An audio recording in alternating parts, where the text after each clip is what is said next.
প্রধানমন্ত্রী তিনি আজকে শিলিগুড়িতে আসছেন উত্তরবঙ্গের মানুষের কাছে তার অমৃত বাণী প্রচার করবার জন্য।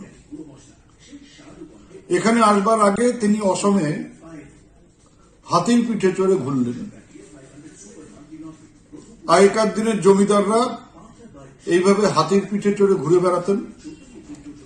আমাদের প্রধানমন্ত্রীও হাতির পিঠে চড়ছেন, এটাই তার পক্ষে স্বাভাবিক। কারণ তিনি যেভাবে পশ্চিমবাংলার মানুষের 100 দিনের কাজ বন্ধ করে দিয়েছেন, যেভাবে দ্রব্যমূল্য বৃদ্ধি করেছেন, হাতির বোঝা তিনি বাংলার মানুষের উপর চাপিয়ে দিচ্ছেন। তিনি স্পেশাল বিমানে করে অসম থেকে পশ্চিমবাংলায় আসছেন, সারা ভারতবর্ষ ঘুরে নির্বাচনী প্রচার করছেন।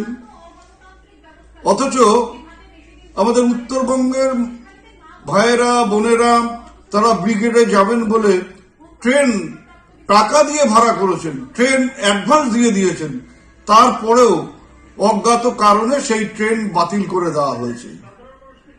এই যে সামন্ততান্ত্রিক মনোভাব, এই যে জমিদার মানসিকতা, এর বিরুদ্ধে আমাদের রুখে দাঁড়াতে হবে।